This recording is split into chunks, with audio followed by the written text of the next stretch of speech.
Welcome in. It's soccer down here live from Elsewhere Brewing in the greenhouse. I'm digging this. This is very cool. First time here. A great setting. Our friends with Elsewhere Brewing love the new location. If you have not been over here on the west side to check it out, definitely put it on your list.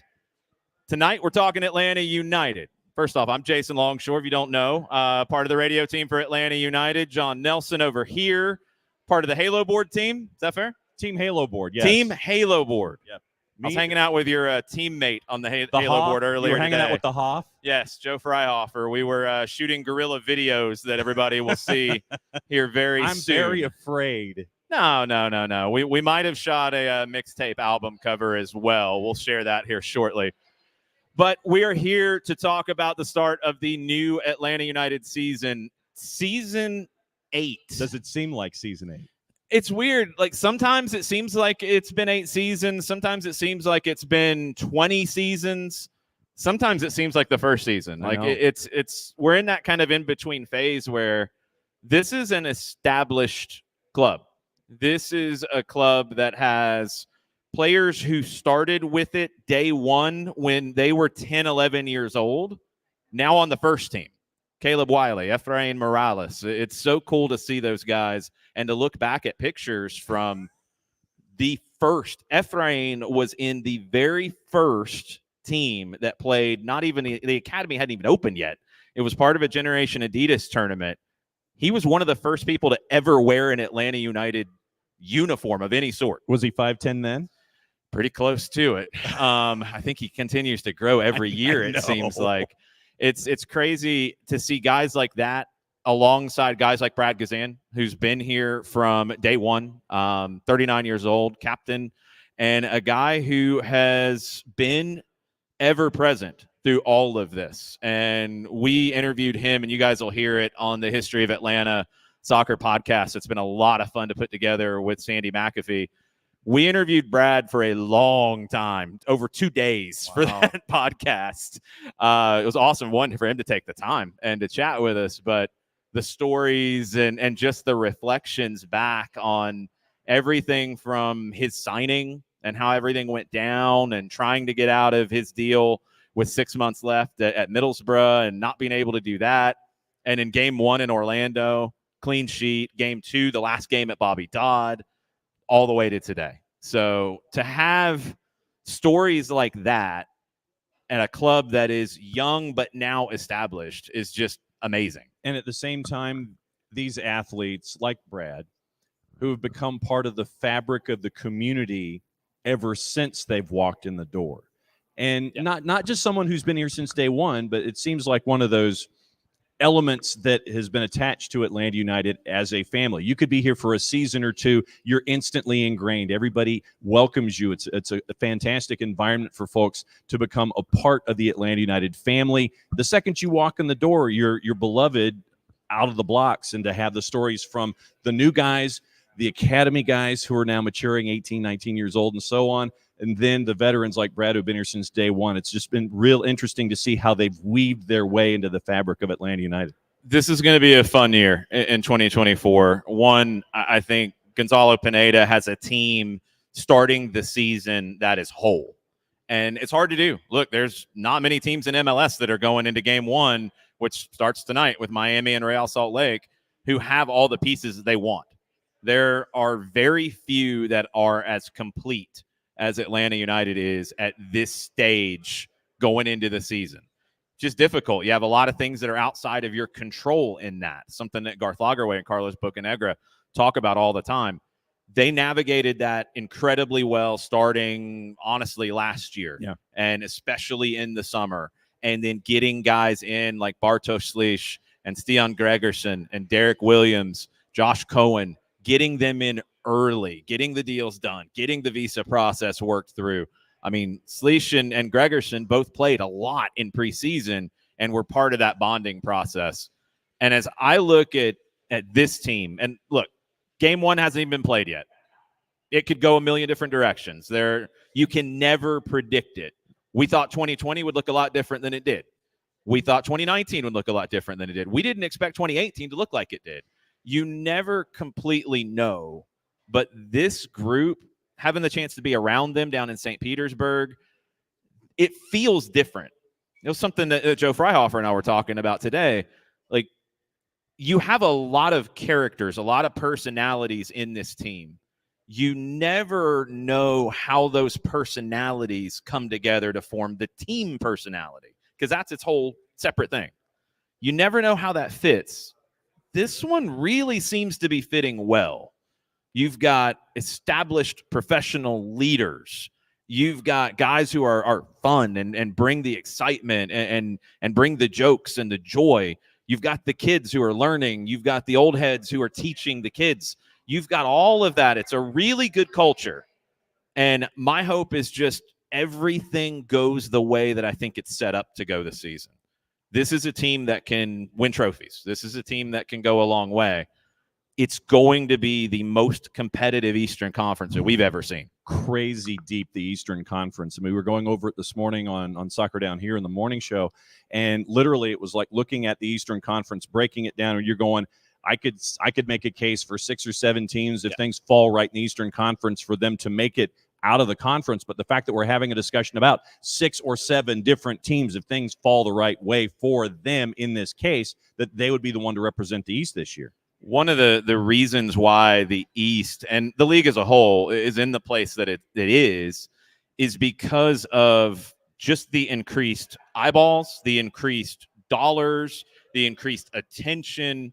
This league's in a really different place right now, and it's really exciting to see the guys who are being sold to clubs, the guys who are coming in from clubs, the deals that clubs are doing. It's, as somebody who went through it in working in this game, and I would be able to tell you at least 4 or 5 different seasons that ended with different clubs that I worked for, not knowing if there's a job the next year. Right, yeah. Like, that was the reality of soccer in Atlanta for a long time. That was the reality of soccer in the United States for a long time.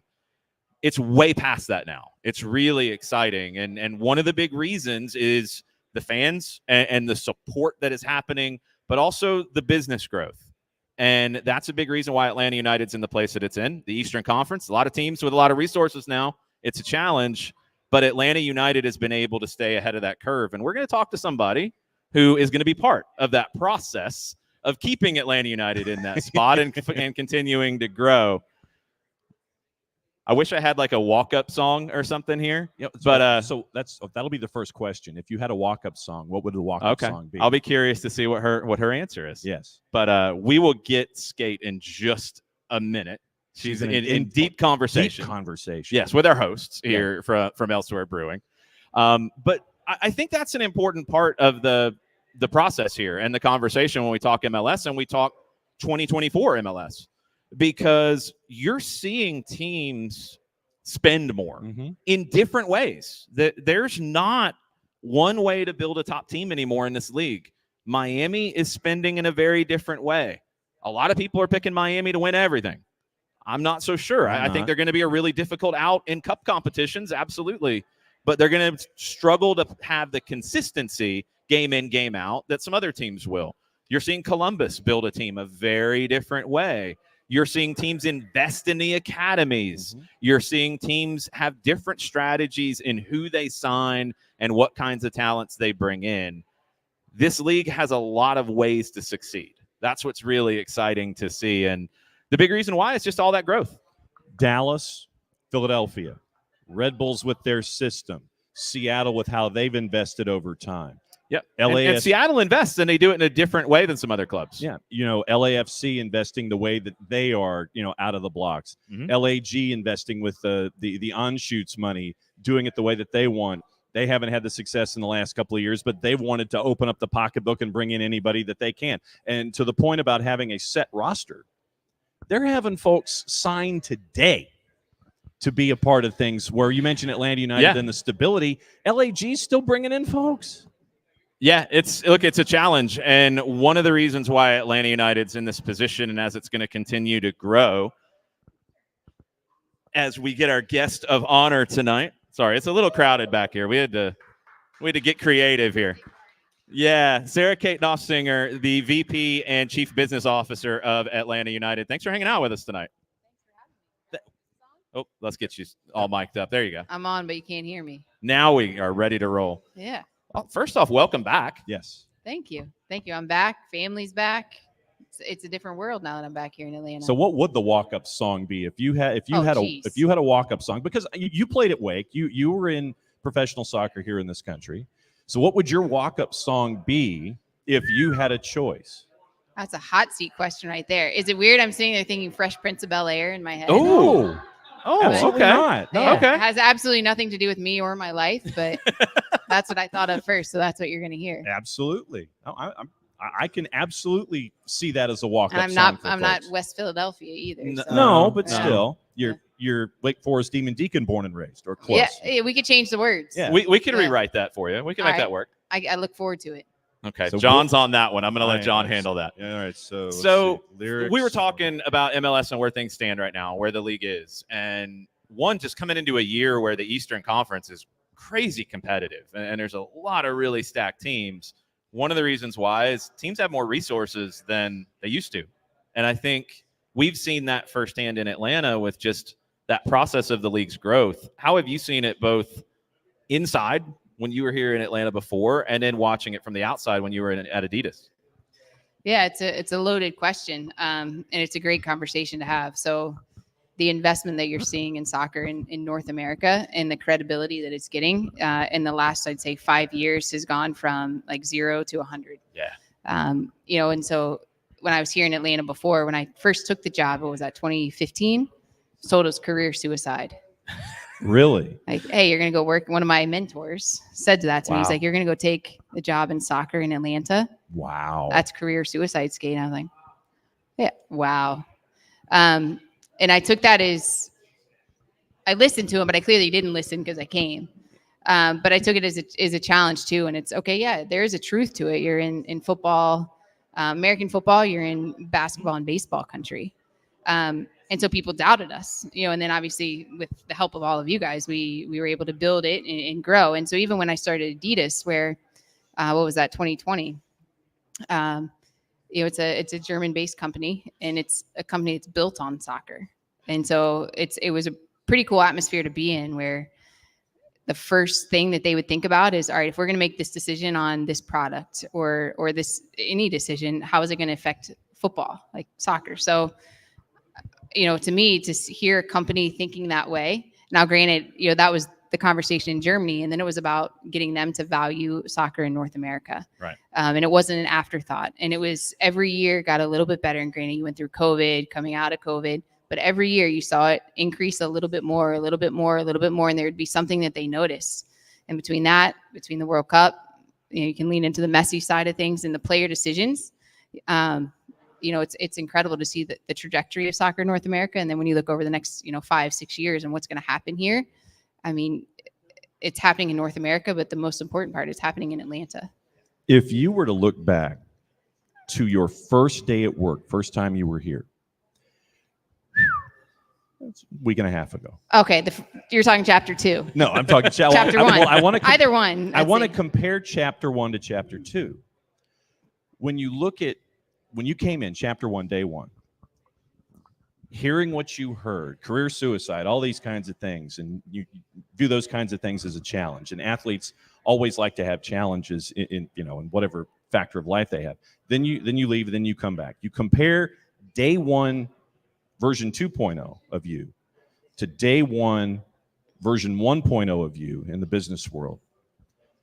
How has it changed, and how, when you look at the growth, has it blown you away, the exponential growth that we've seen, whether it's here in Atlanta or within the sport in and of itself? What's it been like if you compare day 1 version 1 to day 1 version 2? What's it been like? Right. Wow. Can I follow that question? We had some mood music for you as well. Okay, I was saying, so day 1 when I came in, there was 5 of us. Yeah. I think there was 5 people that were considered full-time Atlanta United employees. And the most important thing, like for us, was we had an incredible owner in Arthur. Probably I would say the best owner in sports that believed in soccer. But yet we were tossed into a football-dominated world and to a Falcons organization. And so it was getting them to buy into it. So for me, remember those first few weeks and months, it was, all right, if we can get the employees that are working here that are Falcon, like football guys, to buy into soccer and believe in this, we got a fighting chance. And so that was my mentality initially. And then I remember looking at them too and saying, hey, this isn't about selling tickets or selling jerseys. We're going to create a club. That's going to be as a result of people wanting to be a part of this Atlanta United club. We're going to sell tickets and jerseys. So I remember the ticket guy looking at me like, this girl should be fired. But again, it was, if we can get buy-in from these diehard football guys that were hired to work football, and now I get them to be fans, we got a chance. And then you fast forward. And I think I was having a conversation with someone earlier today that was my second day back was the Columbus playoff match here. And I'm talking second day back in Atlanta. And I had just flown across the country with, partner and baby. My God, let me go check out the match. And I just want to go walk. I don't want anyone to know I'm there. I don't want anything, make a big deal of this. It's just like, I just want to see what it's like. And I got to tell you, like, for me personally, it was almost like a blackout between when I left in 2020 and just came back. And I couldn't tell you what happened in between because I was focused on my, kind of the next chapter of my life. And I came back and I'm walking through the stadium, and it was just this energy that was there. And you'll hear people talk about the struggles and the up and downs of Atlanta United. But man, like, I felt like I had a flashback, and there was diversity, there was energy, there was hype, there was excitement in the game. And so it was pretty powerful for me to see. And it was, man, this place has got it. And regardless of whether you win or lose, this game's going to survive here. So I went from, I got to get these guys to buy into it so we have some resources and help, to holy smokes, the sport is part of the city now. How does that mindset change in your role now, overseeing the business side of it? It's not a startup anymore. It's not maybe a fully formed long-term generational business either. It's kind of in, I guess, that in between. Toddler. Okay, fair enough. How does the process change? How does the mindset change from startup to now? Right. Well, I think there's two mentalities that you have to bring to it. Is one, you have to think, if we internally, and even you guys, if you're starting to get sick of something or sick of hearing about Atlanta United, it probably means people are just now starting to hear about it. Yeah. So even though we're in the toddler phase, there's still so much opportunity. You can't tell me that this metro area of 6 million people, everyone knows about us yet. Yeah, it's true. So you still have to have that grit and energy, and you have to have the willingness to show up in unexpected places and unexpected times, but in the right places at the right times. And so that connection with the community and to be on the streets, that's what this club was built on, and it's what it will continue to be built on. You're not going to get away from that. You can't just expect people to show up. And it'll be that way for years to come. We want to be woven into the community. So I think for, the business mentality back then is, just one giant pub crawl. I think you guys have heard that a ton. Mentality, yeah. Yeah, that's why you can't share stories, because it was one giant pub crawl. Fair enough. But that's some of that still bodes true today, where you got to show up where people are, and you got to show up where people are. And I'm not going to sit there and compete with, a guy that his favorite team is Chelsea. I'm not going to compete with that. I'm just going to look at him and say, hey, you live here, come give us a chance and come join and come have some fun with us. And you can still cheer for them. And they're your number one. For this, we're okay being your number two. But I think what's more important is it doesn't matter if you love soccer. You can still be a part of Atlanta United. And that's for us internally at Atlanta United, I think that's what we really try to live by, is it doesn't matter if you love soccer. You can still be a part of this tribe. And at the same time, I want to continue on that thread for just a second, because that's something that's fascinated me about being part of this. Is I felt like a lot of soccer clubs, and I've seen it firsthand in Atlanta in the past, it was only trying to go to the soccer people. And you guys at the very beginning always had that mindset of being there for everybody. Was that a hard sell? Was that difficult to accomplish, to be able to go out and talk to the football fans and talk to the basketball fans and talk to baseball fans? Because a lot of soccer teams haven't done that approach. Right. Soccer's intimidating. Like, if you don't know the game, it's intimidating. It can be, yeah. And so I think what's really important is, my generation. So we'll say, I'm just going to go with the over 38, which is giving myself a few years.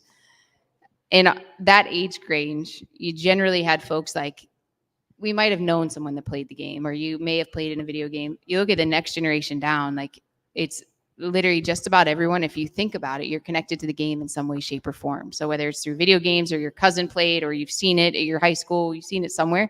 So there's more of a connection there.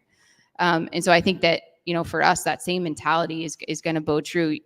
It's not just about the soccer fans, and you've got to make sure that it's not intimidating. People might even hear like supporter conversations, and they look at it and they think, oh my God, that is wild. Look at the flags, look at the beer, look at the jumping. But I think it's about accepting people into the community, and that's what makes soccer different than any other sport. Is it doesn't matter if you know the game or not, you're accepted in. And so for us, it's still about that. It's still about making the game accessible and making people understand. You don't need to know what's happening. You may not need to know all the rules. You can still be welcomed in, enjoying the excitement of the game, and then you're subconsciously going to start learning the rules. You're going to start understanding the game a bit more. They're going to start listening to the Jason Longshores that are giving the analytical, rundowns of the game, and then suddenly they're going to become, it's infectious. And so I think it's about tapping into the passion that people have, like you, Jason, and getting people that may be intimidated by the sport. Just if you can get them in the doors, they see how fun it is. When it comes to the day-to-day strategy of trying to stay ahead of the curve, how much of a challenge is that? Because for something that, whether we're talking about Atlanta United on the whole, soccer on the whole as a sport, it's something that is growing at 100 miles an hour at times. And I would imagine where strategy is concerned, you have to do simultaneously. You have to learn from the lessons of yesterday, still act in today, and make today as successful as possible, but still think down the road about how you want to be successful a year, 2 years down the road, the 5-year plans, all those kinds of things. How difficult is it to juggle all three aspects of that, the learning, the present day, and then the planning, so you don't get caught behind everybody else that's trying to pass you by in a business sense? Yeah, it's really easy to be reactive. I think one thing I actually have in my office posted up is what our mission is. And you want to be the best and most passionate club in the world. And so to look at that every day helps to reset my brain of, all right, here's where we need to point the team. We need to make sure, especially right now, when you look at Atlanta, you've got Copa America coming this summer. You got She Believes coming this spring. Go back to U.S. soccer being announced in September. And I'm going to backtrack even more. You had the World Cup being announced. So you look at 2023 and all those announcements, and then you look at the things that are coming here. And then there's so many other global events that have the possibility to come to Atlanta. Part of that for me was the excitement about coming back to Atlanta, is there's the promise there. And so for us, you have to look at those. You have to know what your goal is or your mission is, and then you have to know what your North Stars are, and then not be afraid to fail. And so for us, it's about trying certain things, learning from them, and then picking up and moving forward. Now, if we do the same thing twice and fail, we look like Muppets, so that's not going to work. But for us, it is staying, you got to make sure that you're satisfying the people right now, but more important is making sure you're prepared for what's coming in the future. And so I can tell you, we're already looking 2 and 3 steps ahead, and hoping that, while there's some events that haven't been announced yet, we're trying to think, and in our brain, we hope that they end up in Atlanta. And if they don't, the worst thing that happens is we're still prepared to celebrate them, because it's still soccer in North America. With all these events coming to Atlanta, I know it creates opportunities, but does it create challenges to stay out in front with a World Cup, with potentially a Women's World Cup and a Club World Cup that might happen, with Copa America, with all this excitement about international soccer? Does that create a challenge for a club in the city? No, to me, it doesn't. To me, it's not challenging. And the reason it's not challenging is anytime you can play the game and you have events that bring people together, is just it's a chance for people to hear you, and it's a chance for people to be running. Just like, what we're doing right now.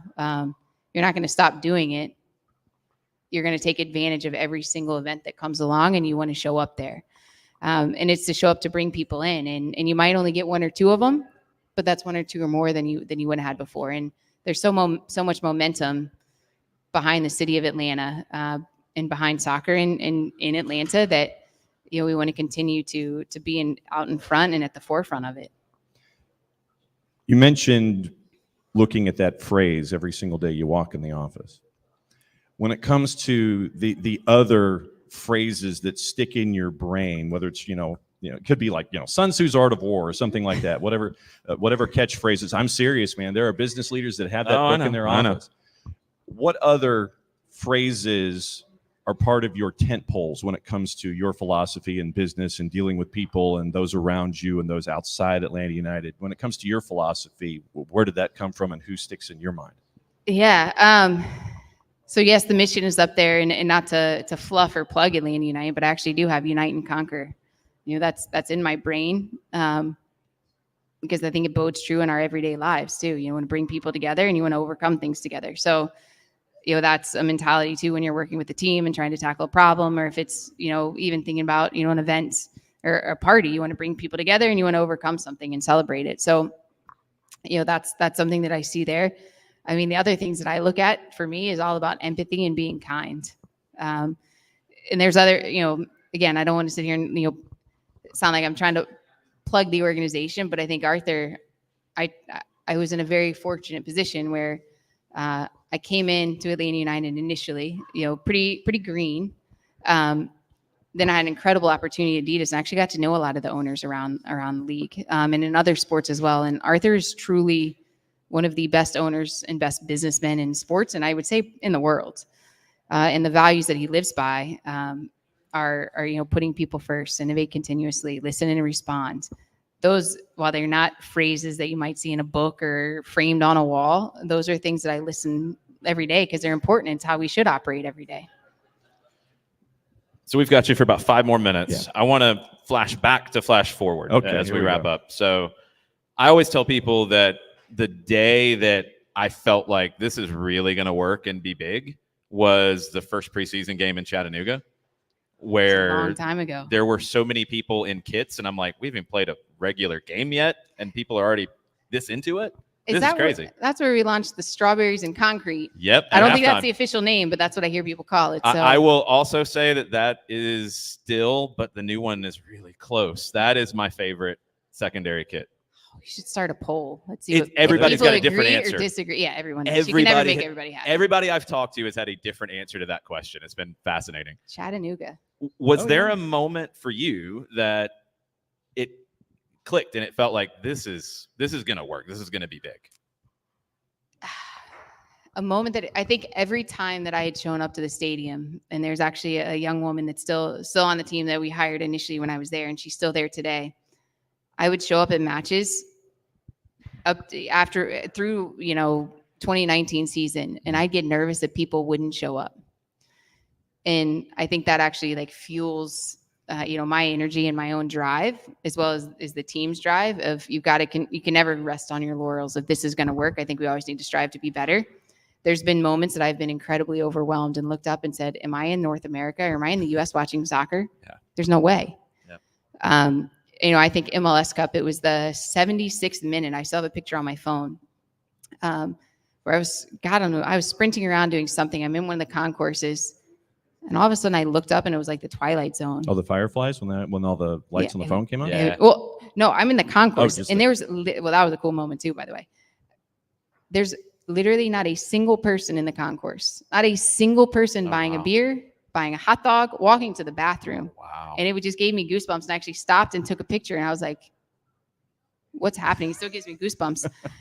And then I walked through one of the tunnels, and I looked out, and the place was just packed.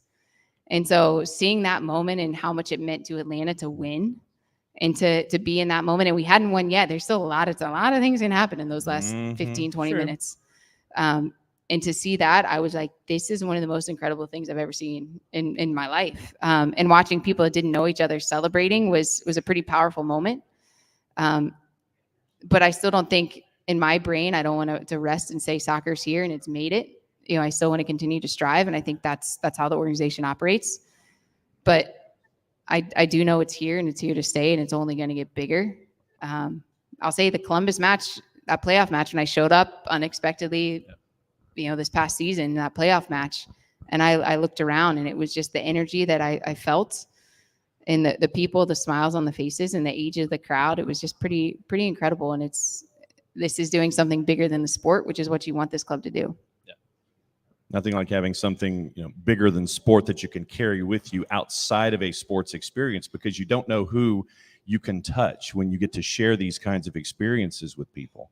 When you get to see somebody, that whether it's in a meeting or a line of work, or you're out in the community, and your first interaction with them, they might not necessarily have understood what Atlanta United was all about, not just on the field, but off the field in the community. Then you might circle back to them, and the lights come on. What's it like for you to see the light come on for somebody that may not have necessarily gotten it to begin with, but with all the work that's done by everybody at Atlanta United to get those kinds of responses? What's that like for you? I mean, for me personally, it's definitely gratifying, but I think it's even more gratifying when you get to watch the folks that have really bought in. So if it's, the supporters that are putting in so much time, energy, and effort into this, and they really drive the atmosphere. When I see them realize the impact they're having and how cool it is when you look at it at a really I'd say just like a high level, to me, there's nothing more gratifying than seeing the joy in their eyes, and to see the excitement. And then you see, when you look at then the players kind of look up, and it's holy smokes, this is soccer in MLS. This is soccer in North America. It's no joke. And so I think there's it's not just about me. It's about looking at everybody else. And I actually get more joy watching the reactions of other people. I even think about Jason and Mike Conti. Mike didn't know, he wasn't a big soccer guy. Right. And now, whenever I hear him calling a game, it brings a lot of joy. And I hear the two of these guys together. It gives me goosebumps. Thank you. You guys are decent. I guess I said you're decent. Yeah.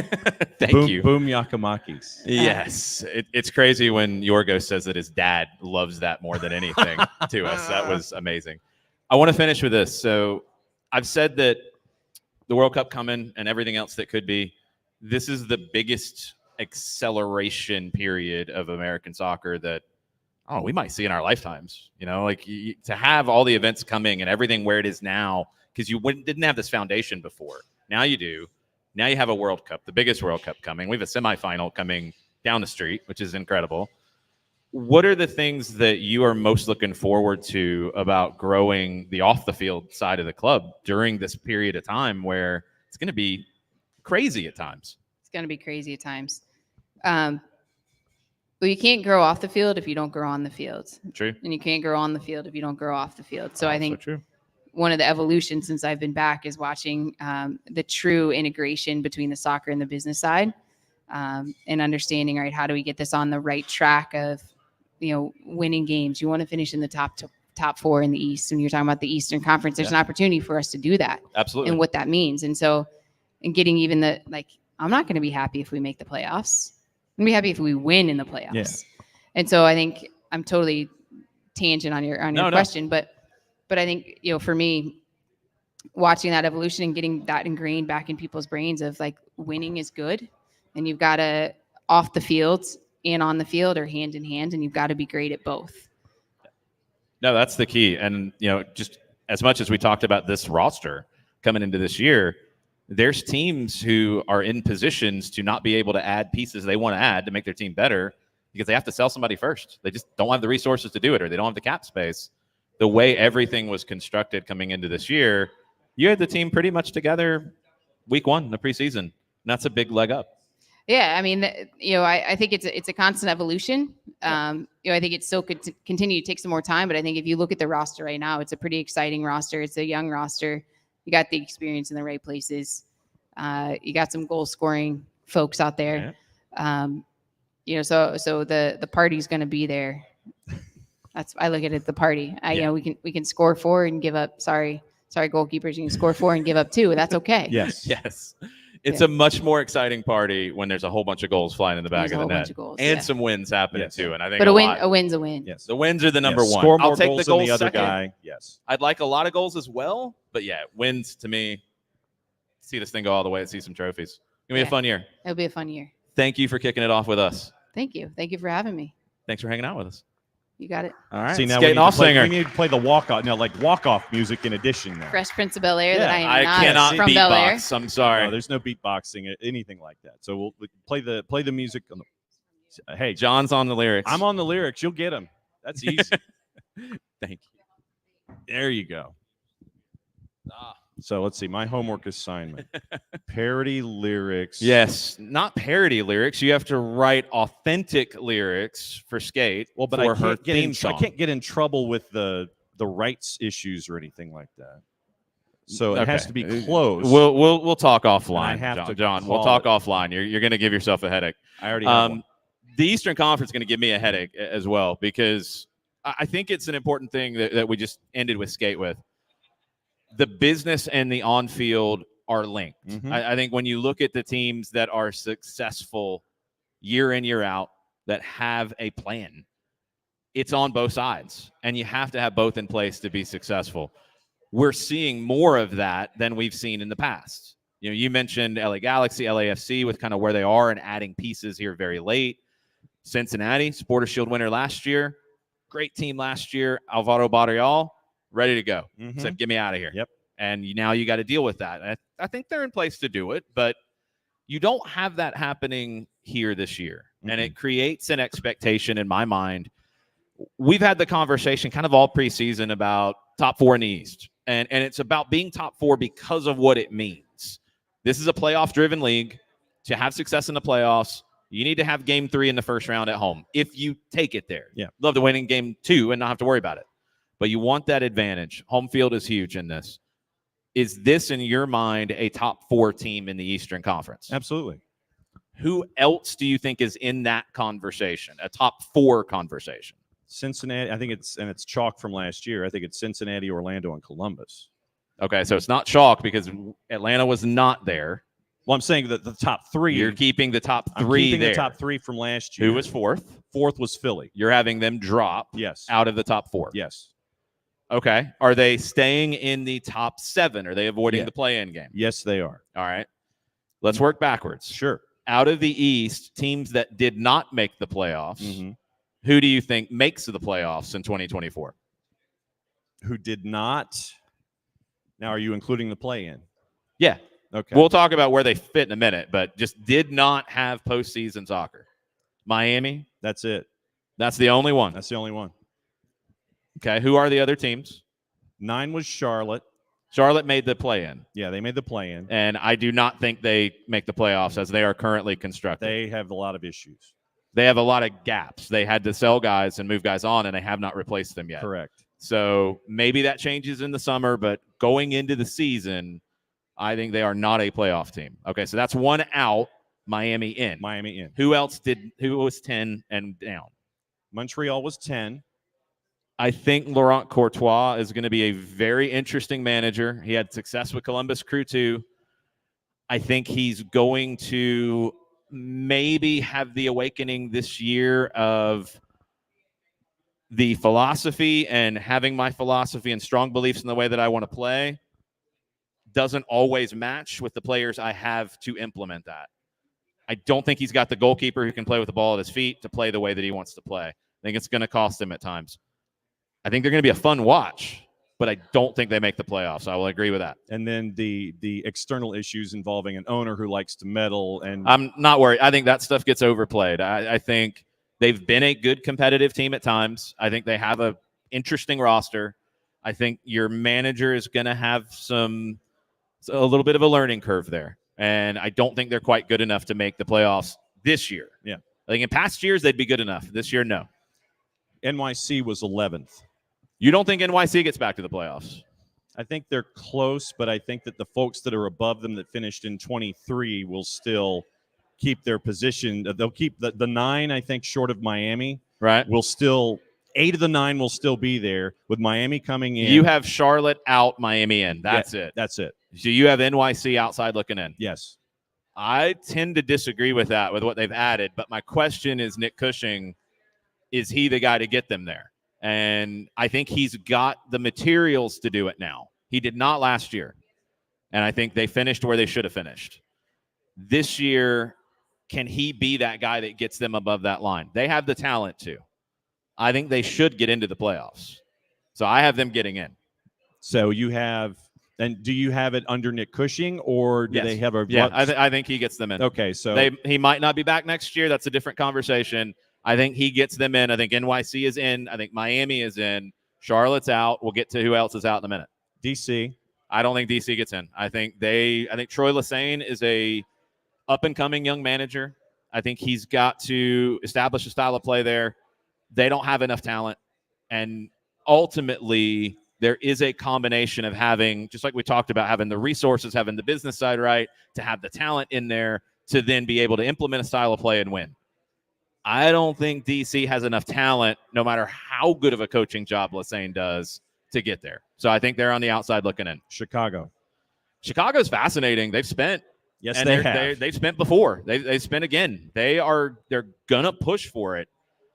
I don't think they get there though, and I think they're gonna have to look for some different leadership, and ultimately they're gonna have to upgrade from a guy like Xherdan Shaqiri, who was a big investment and has been good at times.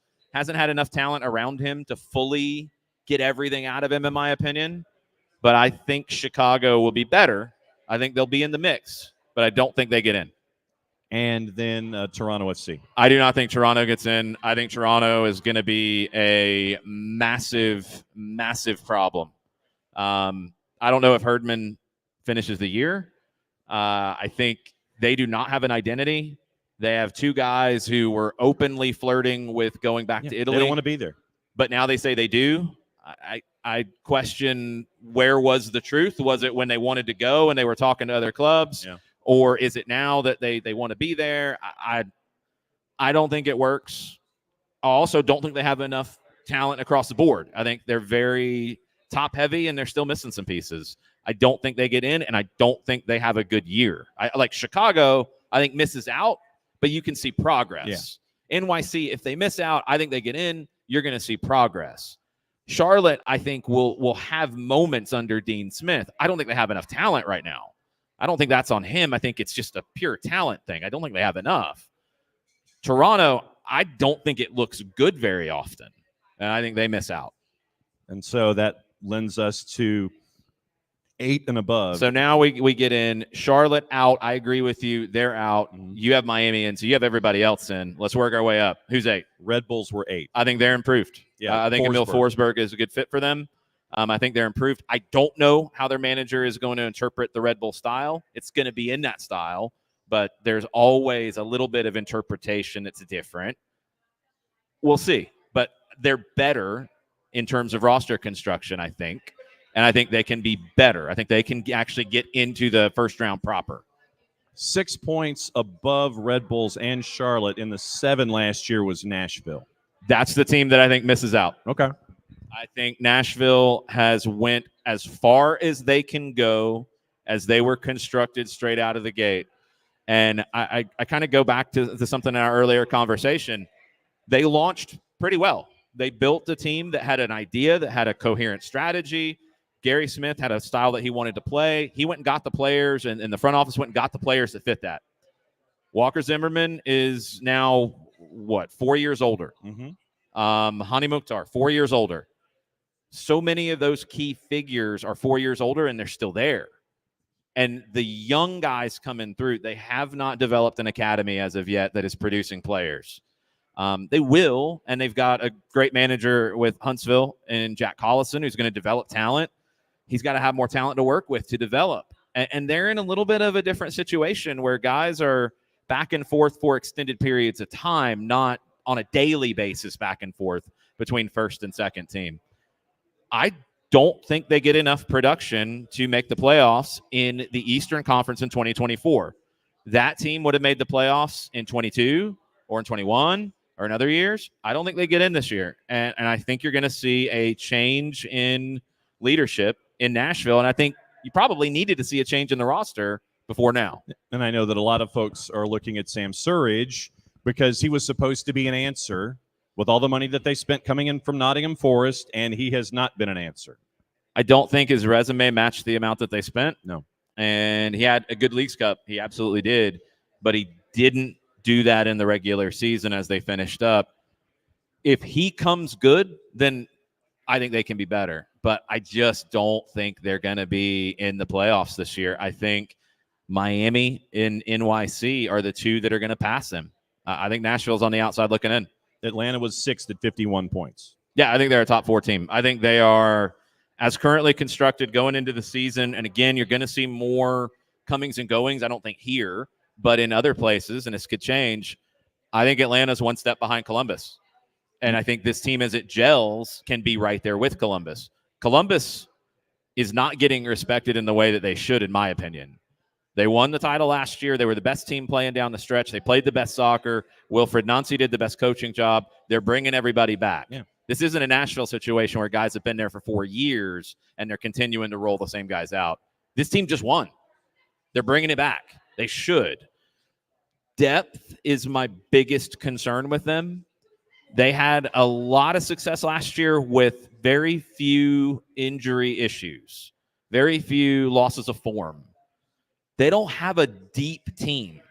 I think Wilfred Nancy does an amazing job of changing things up because he's such a good tactician, but they don't have a lot of personnel to chop and change. So if they have some injuries, that's going to be a challenge for them. And I think that's where Atlanta's deeper, and Atlanta can deal with some of those issues a little bit better. I think they're 1-2, and I just have to give the nod to Columbus because they won last year. But to have those two open the season on Saturday, can't wait. New England was 12 points within the playoffs in the play-in game, 14 points clear of not making it last year. Caleb Porter will get them into the playoffs. I think he'll get them in. I think they might be in the play-in. Yeah. But I think they will be in the playoffs. Carlos Hill is one of the best players in the league. They have talent. You're going to have to replace Gustavo Bo's production. That's a question. You're going to have to replace some of your goalkeeper production as well. But that's what knocks them from a 5th to an 8th or 9th, in my opinion. Right there with you. Philly at 4 last season. I don't think Philly's in the top 4. No. I think they fall out of the top 4. Again, you went back to the well with Alejandro Bedoya. You went back to the well with Kai Wagner. Julian Carranza is back again. He's been very good, but he wants to go when the time is right. I don't think that team is going to improve with the same personnel. A year older. Yeah, I don't think the kids are going to make a big enough jump because that's a system thing. I think they're going to be a playoff team, but I think they're in that 5, 6, 7 range. Mentioned Columbus already. Orlando finished 2nd last year at 63 points. Orlando's going to be really good. Orlando's going to be very, very good. I do want to see how they manage the Duncan McGuire, Yes. Luis Muriel issue early on because I don't see them playing 2 up top. How do you keep McGuire just engaged if he's going to come off the bench? And he should because he's not the long-term person there. Muriel is. So that's going to be an interesting one. Oscar Pareja is the kind of manager who can handle that. I think he'll get the most out of that group. I think they're very good. I do want to see what the back line looks like now that Antonio Carlos is gone. Is it going to look the same? Is it going to improve? Because I thought that was ultimately what held them back. They were good defensively, but not good enough to be elite because they didn't have that attack that could make up for it. They have a good attack. They're a very good team. But I think they are like a 3-4 team in the East. Cincinnati, 69 points last year. Nice. Cincinnati's the interesting one to me because can they do what they did last year again? I don't think so. Yeah. Are they a good team? Yes. Are they a team that will be a playoff team? Absolutely. They're right there at 4 or 5 for me. I could see them falling out of the top 4. You're missing the Brandon Vasquez production. You've got to find that somewhere else. I do think Miles Robinson is a great fit for them. I think he is maybe stylistically a better fit there. He's going to make that back line at least as good as it was, maybe better. But you're going to have to ask Lucho Acosta to do a lot again. And he's great. But is he that great to have the kind of year that he did last year, a career year again, and maybe even need to be better? I think they're 4 or 5. Starting 11's out for the matchup coming up at 8 o'clock. Who's in it for Miami? Go and tell us, because that's always the question. Calendar and net. No surprise. 4-3-3 is how it is pictured. Okay. Left to right at the back. Yep. Alba. Yep. Krivtsov. Uh-huh. Avalos. Uh-huh. Yedlin. Sounds like a back 4. Okay. Midfield 3. Gomez, Busquets, and Julian Gressel. Okay. Tata Martino said that he thinks Gressel can be even better playing as a central midfielder. I would tend to disagree. I'm not Tata Martino. He's got a lot more trophies than I do. But I do wonder at this stage of his career, and with that midfield, you're asking him to do a lot of running. That's not been his strong suit. No. And you're asking him to run some for Sergio Busquets. So he's got to run even more. Who's the other midfielder in that group? Gomez. And I would see David Ruiz, to me, is the one that would be there. I think he's the one who can do that running and is willing to do it. Gomez will do it too. We'll see. I wonder, that's on paper a 4-3-3. Tata talked about Gressel as a midfielder. I wonder if that looks like Yedlin as a right center back and Gressel flaring out and being more of a wing back. It might not look like a 4-3-3 or a 5-3-2. It might look like both at various points. And if they get that rotation right, that's tough to deal with. Then you're going to have Kromoski coming back from hernia surgery at some point. Yep. He will be a part of the running brigade. Yep, he will. Up top, Taylor, Suarez, and Messi. I think Taylor might ultimately be the odd man out in that group, but you're going to need him right now. He can play as a wing back as well, so you could have him look like that at times as well. I want to see how that plays out. On paper, that surprises me a little bit. I want to see how it plays out. I think the thing with Miami, I know it's easy to have the jokes about how are they cap compliant, how are they roster compliant, all these different things. They've already been dinged for it once. They are. They've been creative in how they've handled it. There have been some very subtle rule changes that I think they've taken advantage of, and more power to them. That's fine. I want to see more rule changes, to see more spending and more teams being this aggressive. That's a good thing. It's not a bad thing. I do worry about that team being able to bring it game in, game out, what a regular season calls for. Leagues Cup, them defending their title, you told me that happens, I wouldn't be shocked.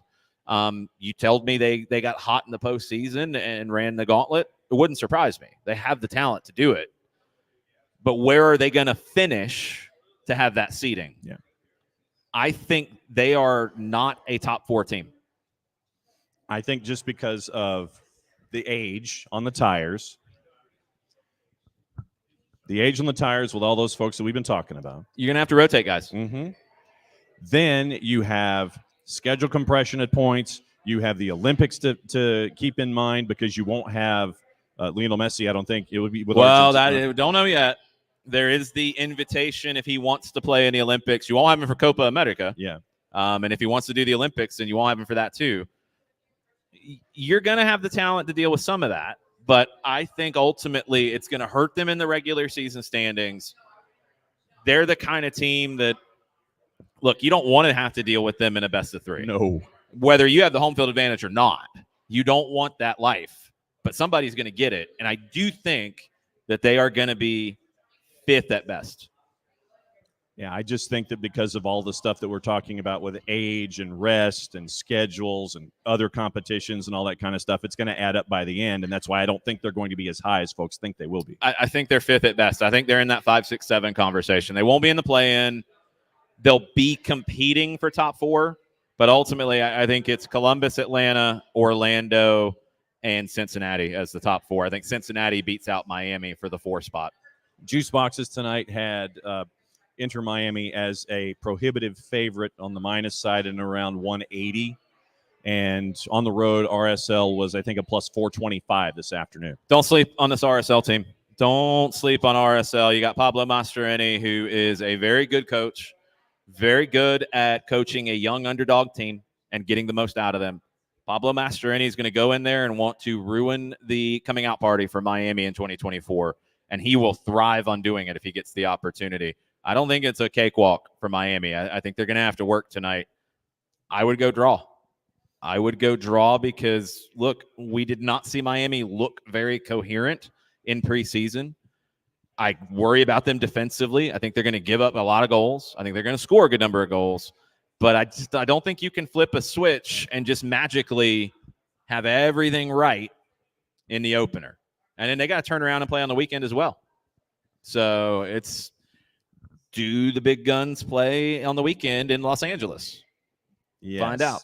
And, I mean, with RSL, you're looking at Chicho Arango and Diego Luna as a part of this attack for RSL. Diego Luna might be one of the breakout players in MLS this season. He had a good last year, but he might be one of the breakout guys that really starts to capture the attention. It's going to be a fun year.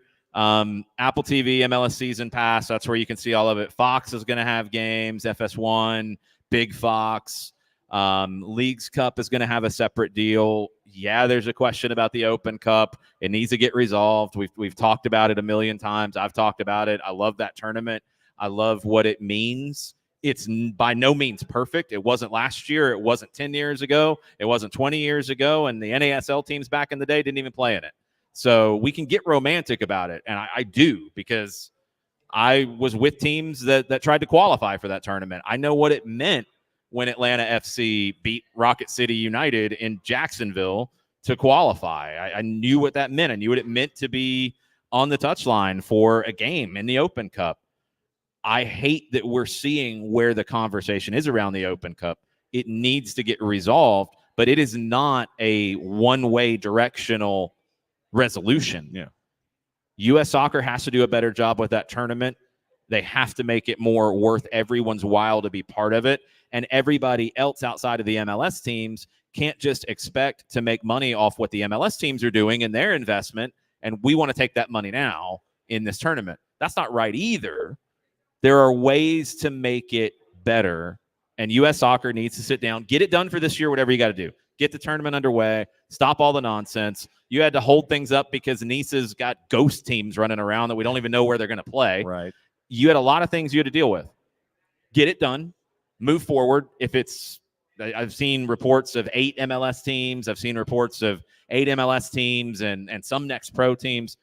Get it done. Get the tournament underway. We lost 2 of them. So again, the romanticism of all this, we lost 2 in 20 and 21. You know, we've been through these times without it.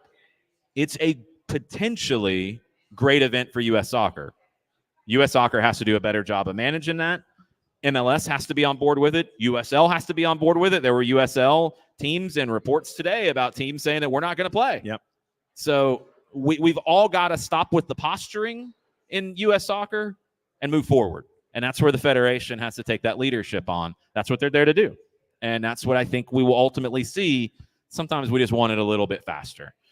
It's going to be a really exciting year for soccer in our region. You know, we're doing Georgia high school games every night, and the level is just better and better and better on the boys and the girls side. The atmospheres are amazing. You're going to be up in Gainesville on Friday for the Whitfield County, Hall County Classic, which is awesome that you have Dalton area, Gainesville area, schools playing one another in a showdown, and 4 of the best teams in the state on the boys side. Northwest Whitfield and East Hall will kick things off at 5:30 on the SDH network. Madison Cruz and I will be up there for both of those games. Then the nightcap, Dalton and Johnson Gainesville. We called that one last year, and it was an absolute zoo. Called that one 2 years ago. It was 5-4. Yeah.